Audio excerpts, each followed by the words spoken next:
Bajo el estandarte de la Cruzada, la enigmática historia de los templarios.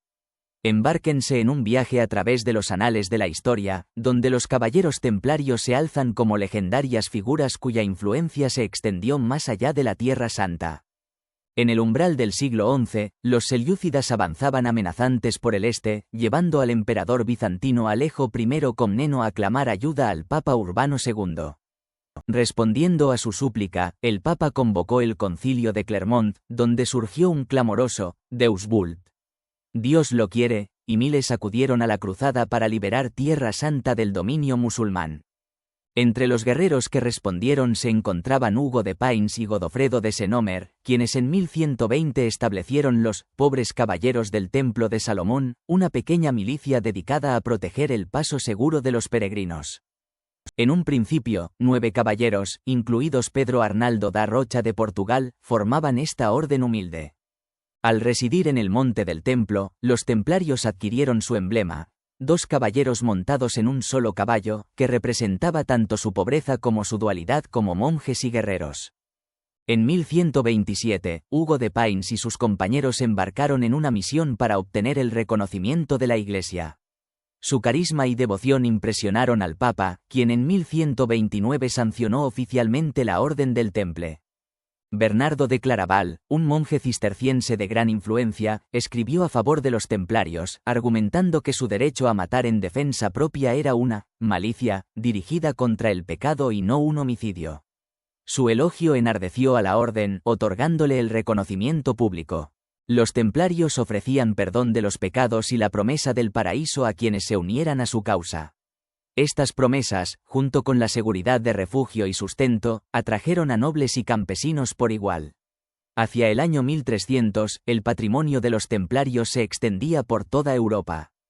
Como custodios de los tesoros reales y prestamistas de nobles y reyes, su riqueza y poder crecieron exponencialmente. Su papel como banqueros facilitaba el movimiento de dinero y el comercio. Sin embargo, el creciente poder de los templarios despertó la suspicacia de los monarcas. Su independencia y riqueza los convirtieron en un estado dentro de un estado, lo que llevó a su eventual caída.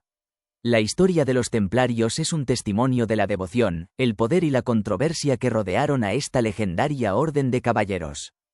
Sus hazañas continúan inspirando y desconcertando hasta el día de hoy, dejando un legado indeleble en los anales de la historia humana. Los templarios, ascenso y caída de una orden sagrada. Embárcate en un viaje a través del tiempo, hacia la turbulenta historia de los caballeros templarios, una orden monástica y militar que alguna vez fue tan poderosa que los reyes y los papas se inclinaban ante ellos. Su misión era proteger a los peregrinos y defender Tierra Santa de las incursiones musulmanas. Para financiar sus esfuerzos, los templarios acumularon una inmensa riqueza, convirtiéndose en los banqueros de Europa. Sus comandancias en puertos cruciales les permitieron mantener alianzas comerciales en todo el continente. En la batalla, los templarios demostraron su destreza militar, participando en las cruzadas y defendiendo los reinos cristianos en Medio Oriente. Su victoria en la batalla de Montisard en 1177 fue un testimonio de su coraje y habilidad. Sin embargo, también sufrieron derrotas devastadoras, como la masacre de los Cuernos de Hattin en 1187, donde Saladino decapitó a 230 caballeros. Cuando los mamelucos conquistaron Acre en 1291, poniendo fin a la presencia europea en Tierra Santa, los templarios regresaron a Europa y se encontraron con una percepción cambiada hacia ellos.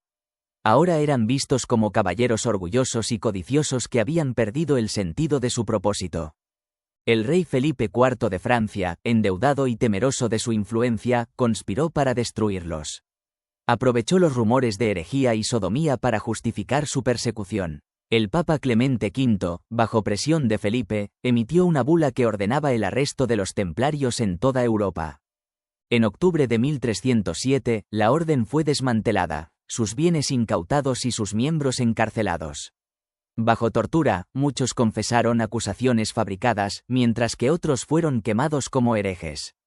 El gran maestre Jacques de Molay fue ejecutado en la hoguera en 1314, junto con otros líderes de la orden. El Concilio de Viena en 1312 disolvió oficialmente la Orden del Temple. Su legado quedó manchado por la persecución y el martirio de sus miembros. Sin embargo, la historia de los templarios sigue fascinando, un recordatorio de la compleja intersección de religión, poder y violencia a lo largo de la historia. La leyenda de los templarios, misterios y especulaciones. El eco de las últimas palabras del gran maestre de los templarios resuena a través de los siglos: Dios sabe quién ha pecado. Vendrán los que nos condenan y Dios vengará nuestra muerte. Estas palabras dieron pie a una leyenda que ha cautivado la imaginación de generaciones. Se dice que Jacques de Molay lanzó una maldición sobre sus verdugos, proclamando: malditos hasta la 13ª generación. Aunque no hay evidencia histórica de tal maldición, la leyenda de la venganza templaria ha persistido. Poco después de la ejecución del Gran Maestre, el Papa Clemente V falleció de cáncer, y el rey Felipe IV murió en un accidente de caza. La sucesión de muertes prematuras de sus hijos avivó la creencia de una maldición desatada. Otra leyenda gira en torno a una flota de barcos templarios que partió de La Rochelle en 1307. Se rumorea que las bodegas estaban repletas de tesoros saqueados de América. ¿A dónde se dirigieron? ¿A la península ibérica o a tierras más lejanas? La idea de que los templarios explotaban minas de oro y plata en América es intrigante pero carente de pruebas sólidas. Las actividades bancarias y las donaciones fueron las verdaderas fuentes de la riqueza templaria. Además, el hallazgo de cruces templarias en el Nuevo Mundo puede atribuirse a la confusión con otras cruces similares. La cruz patada de los templarios se distingue por sus brazos estrechos en el centro y ensanchados en los extremos. Los vínculos entre Cristóbal Colón y los templarios son especulativos. El uso de cruces en las velas de sus carabelas probablemente imitaba a las naves portuguesas, que portaban la cruz de la Orden de Cristo. Tras la disolución de la Orden del Temple, los templarios se unieron a otras órdenes en la península ibérica. En Portugal, la Orden de Cristo heredó sus bienes y privilegios, convirtiéndose en una fuerza de navegación bajo el liderazgo del infante Enrique el Navegante. La cruz de la Orden de Cristo se convirtió en un símbolo en Brasil, apareciendo en banderas y escudos.